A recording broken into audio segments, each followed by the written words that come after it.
அனைவருக்கும் வணக்கம். உங்கள் எல்லாருக்குமே நல்லா தெரியும், நீலகிரி மாவட்டத்தில் சிட்டிங் எம்பி வந்து யார் அப்படின்னு பார்த்தீங்கன்னா ராசா அவர்கள். ராசா அவர்களை பற்றி சொல்லணும்னா, அவரை பற்றி உங்கள் எல்லாருக்கும் தெரியாதவங்க யாருமே இருக்க முடியாது. எல்லாராலையும் அதிகமாக பேசப்பட்ட 2G வழக்கில் சம்மந்தப்பட்ட ஒரு நபர், திமுகவினுடைய ஒரு முக்கிய நிர்வாகி. அவர் வந்து நீலகிரி மாவட்டத்தில் காரில் போகும்போது அவருடைய காரை வந்து சரியாக சோதனை போடலை அப்படின்னு சொல்லிட்டு ஒரு பெண் தேர்தல் பறக்கும் படை அதிகாரியை வந்து சஸ்பெண்ட் பண்ணியிருக்காங்க. அதனுடைய விவரம் என்ன அப்படின்றத நம்ம முழுசாக பார்க்கலாம். நீலகிரி மாவட்டத்தில் வந்துட்டு லோக்சபா தேர்தல் வந்து ரொம்ப இன்ட்ரெஸ்டிங்காக சுறுசுறுப்பாக போய்ட்டுருக்கு. தமிழகத்தில் நிறைய தொகுதிகள் கிட்டத்தட்ட பார்த்திங்கன்னா 39 தொகுதிகள் இருக்குது. அந்த 39 தொகுதிகளில் ஒரு 4-5 தொகுதிகள் ரொம்ப முக்கியத்துவம் வாய்ந்த தொகுதிகளாக இப்போ இந்த தேர்தலில் இருக்குது. அதில் ஒன்று நீலகிரி தொகுதி. ஏன் நீலகிரி தொகுதி முக்கியமானது அப்படின்னு பார்த்தீங்கன்னா, அங்கே வந்து திமுகவினுடைய ஒரு ஸ்ட்ராங் கேண்டிடேட் ராசா நிற்கிறாரு. அதே மாதிரி பிஜேபியோட ஒரு ஸ்ட்ராங் கேண்டிடேட் மற்றும் மத்திய இணையமைச்சர் முருகன் அவர்கள் வந்து ஆப்போசிட்டில் பிஜேபி தரப்பில் அவர் போட்டியிடுறாரு. ஸோ அதனால் ரொம்ப இன்ட்ரெஸ்டிங்கான ஒரு தொகுதியாக அது இருக்குது. அந்த தொகுதியில் வந்து மீடியாவுடைய கவனம் வந்து அதிகமாகவே இருக்கும். ஏன்னா ரெண்டு முக்கிய கேண்டிடேட்ஸ் இருக்காங்க அப்படின்றதுனால. ராசா அவர்கள் கடந்த 25ஆம் தேதி வந்து பார்த்திங்கன்னா நீலகிரிக்கு தன்னுடைய காரில் வந்து போகிறாரு. காரில் அவர் போகும்போது அங்கே கோத்தகிரி அப்படின்னு சொல்லிட்டு ஒரு இடம் இருக்குது. அந்த இடத்துக்கிட்ட போகும்போது திமுகவுடைய தொண்டர்கள் வந்து நல்ல உற்சாகமாக ஒரு வரவேற்பு கொடுக்குறாங்க. அங்கே போய்ட்டு அவருடைய மீட்டிங்கை முடிச்சுட்டு உதகைக்கு போகலான்னு சொல்லிட்டு அங்கேருந்து கிளம்புறாங்க. காரில் உதகைக்கு கிளம்பி போயிட்டுருக்காங்க. போகும்போது அந்த கோத்தகிரி மேட்டுப்பாளைய அந்த அந்த ரோட்டில் கோத்தகிரி மேட்டுப்பாளையம் ரோட்டில் ஒரு சோதனை சாவடி ஒன்று வருது. அந்த சோதனை சாவடியில் இருக்கக்கூடிய சோதனை அதிகாரிகள், தேர்தல் பறக்கும் படையினர் வந்து காரை வந்து நிப்பாட்டுறாங்க. காரை நிப்பாட்டும் போது கார்லேருந்து யாரெல்லாம் இறங்குறாங்க அப்படின்னு பார்த்தீங்கன்னா ராசா அவர்கள் இறங்குறாரு. அவர் கூட வந்து பார்த்திங்கன்னா சுற்றுலாத்துறை அமைச்சர் ராமச்சந்திரன் அவர்கள் இறங்குறாங்க. அதுக்கப்புறம் வந்து மாவட்ட செயலாளர் முபாரக் அவருங்க 3 பேர் இறங்குறாங்க. இது இறங்கிட்டு பேச்சுவார்த்தைகள் போது அதிகாரிகள் போய் சோதனைகள் போடுறாங்க.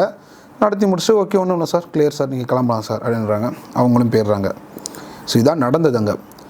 அதுக்கப்புறம் தான் என்ன நடக்குதுன்னா, அந்த எப்பயுமே சோதனை நடக்கும்போது வந்து ஒரு வீடியோ கவரேஜ் எடுத்துக்கிட்டே இருப்பாங்க. ஸோ அந்த வீடியோ கவரேஜ் வந்து வெளியே வருது. வெளியே வரும்போது பார்த்தீங்கன்னா ராசா அவர்கள் அந்த காரோட பேக் சைடில் நிறைய பாக்ஸு, நிறைய பேக்லாம் இருந்திருக்கு.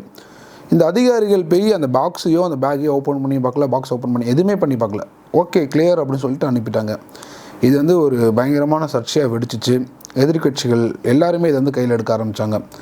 ஸோ இந்த விஷயம் வந்து அந்த மாவட்டத்துக்கு வந்து லோக்சபா தேர்தல் அலுவலர், அதாவது பொறுப்பு யாருக்கு அப்படின்னு பார்த்தீங்கன்னா அந்த மாவட்டத்தினுடைய கலெக்டர், அவர் தான் இதுக்கு பொறுப்பு எடுத்துக்கிறணும். அந்த கலெக்டர் யார் அப்படின்னு பார்த்தீங்கன்னா அருணா அப்படின்றவங்க. ஸோ அவங்க காதுக்கு இந்த விஷயம் போகும்போது அவங்க வந்து என்ன பண்ணுறாங்கன்னா, இது குறித்து வந்து நீங்கள் வந்து விளக்கம் கொடுக்கணும். அது யாருக்கு விளக்கம் கொடுக்கணும்னு கேட்குறாங்கன்னு பார்த்தீங்கன்னா, பறக்கும் படையினுடைய அதிகாரி கீதா அப்படின்றவருக்கும், அவங்களுக்கு வந்து பாதுகாப்புக்காக கூட போனால் உதவி ஆய்வாளர் சிவராமன் அப்படின்ற 2 பேரையுமே வந்து இது குறித்து நீங்கள் விளக்கம் கொடுக்கணும் அப்படின்னு சொல்லியிருந்தாங்க. ஸோ அவங்க சொல்லி ஆஜராகணும்னு சொன்ன டேட்டு வந்து இன்றைக்கி காலையில் போய் ஆஜராகிருக்காங்க.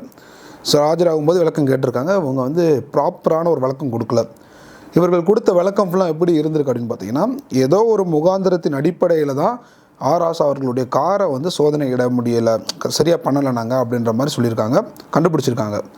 உடனே அதிரடியாக அவங்க 2 பேரையுமே வந்து சஸ்பெண்டும் பண்ணிடுறாங்க.